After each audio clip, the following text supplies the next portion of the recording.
bruising welts and cuts of political violence being unleashed by agents of President Mugabe upon his opponents. Terrible beatings handed out to opposition supporters. At least one person, according to the MDC, has been beaten to death. Slowly, video and photographs are emerging. They came to my house, started storming the house, broke all the doors, came inside, started hitting me and my wife. I tried to run away, but they got rid of me early and started hitting me with stones and logs. I lost 2 teeth, and I've got pains on my side, on the ribs and the back. It seems to be orchestrated. These people are all country folk.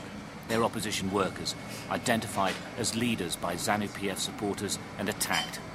It's a message: support the regime or pay the consequences. And they said I had to take them door to door, pinpointing all MDC members in our village. When I said no to that, that's when they began to assault me with poles and iron bars. And I had to flee from my home, and I had to sleep the whole night in the bush. With a series of recounts pending and ZANU-PF still talking about a runoff election, we wanted to find out why the opposition's so convinced they won. We were moved across Harare to a safe house, where they revealed why they know. It's been a highly kept secret, but using a series of modems collecting text messages of the results from around the country, photographs of election results posted at polling stations, and crucially, verified paperwork of the results from all areas of Zimbabwe, it's all been collated onto a computer program. It's a makeshift system, but it's been highly effective. The significance of this paperwork is that although it belongs to the MDC, it comes from the polling stations. To all intents and purposes, these are the verified results. This is just a representative sample. The MDC have thousands upon thousands of them. And if you believe them, and the MDC certainly does, then you could call this election. Morgan Tsvangirai did win.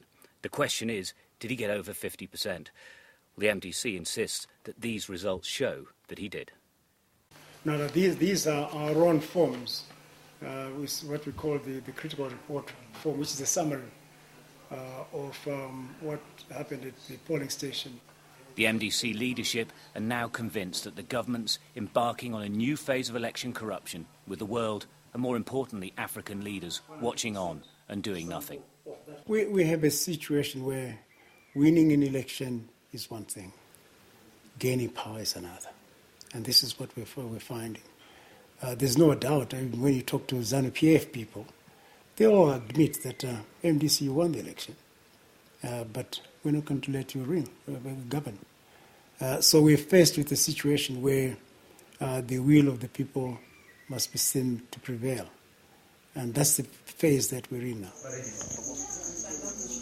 We can't verify this dimly lit video, but the MDC says it shows an underage girl who voted with false papers provided by ZANU-PF.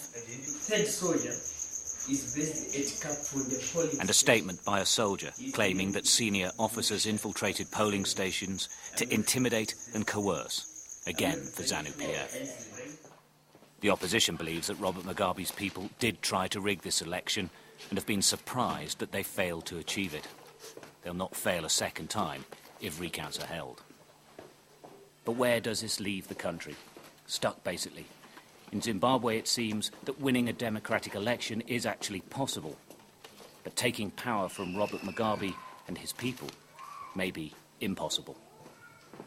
Stuart Ramsay, Sky News, Harare.